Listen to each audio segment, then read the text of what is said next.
লাখো লাখো মানুষের হাজারিতে ভারী হয়ে উঠেছে ইরানের আকাশ। তাদের ভবিষ্যৎ সুপ্রিম নেতা প্রেসিডেন্ট ইব্রাহিম রাইসি আর নেই। তার মৃত্যুতে 5 দিনের রাষ্ট্রীয় শোক পালিত হচ্ছে। জাতীয় পতাকা রয়েছে অর্ধনমিত। মধ্যপ্রাচ্যে চরম উত্তেজনার মধ্যে হেলিকপ্টার দুর্ঘটনায় প্রেসিডেন্ট ইব্রাহিম রাইসি, পররাষ্ট্রমন্ত্রী হোসেন আমির আবদুল্লাহিয়ান সহ নজরের মৃত্যুতে পুরো ইরান শোকে স্তব্ধ। বিস্তারিত রিপোর্টে।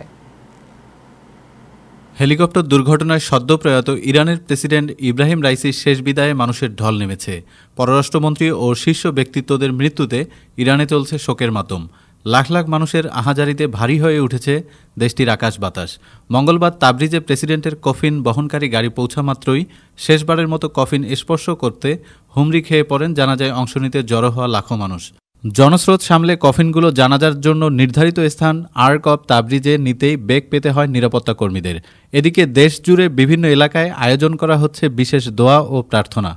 হেলিকপ্টার বিধ্বস্ত হয়ে ইরানের প্রেসিডেন্ট নিহতের ঘটনায় ইতোমধ্যে তদন্ত শুরু করেছে তেহরান। রাজধানী তেহরানেও চলছে মাতম। সড়কে সড়কে পড়েছে কান্নার রোল।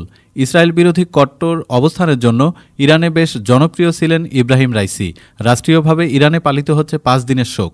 বিভিন্ন শহরে ইরানিরা করছেন বিলাপ। দেশ জুড়ে নিহতদের আত্মার মাগফিরাত কামনায় চলছে বিশেষ দোয়াও। শুধু ইরান নয়, কট্টরপন্থী এই নেতা জনপ্রিয় ছিলেন মুসলিম বিশ্বের অনেক দেশেই। তাই ইরাক, লেবানন, ইয়েমেন, সিরিয়ার মতো আরব দেশগুলোতেও চলছে শোকার্ত মানুষের আর্তনাদ।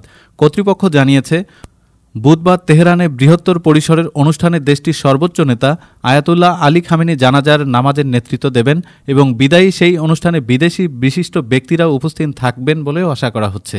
এরপর প্রেসিডেন্ট রাইসির মরদেহ উত্তর পূর্ব ইরানে অবস্থিত দেশের দ্বিতীয় বৃহত্তম শহর মাশহাদে নিয়ে যাওয়া হবে।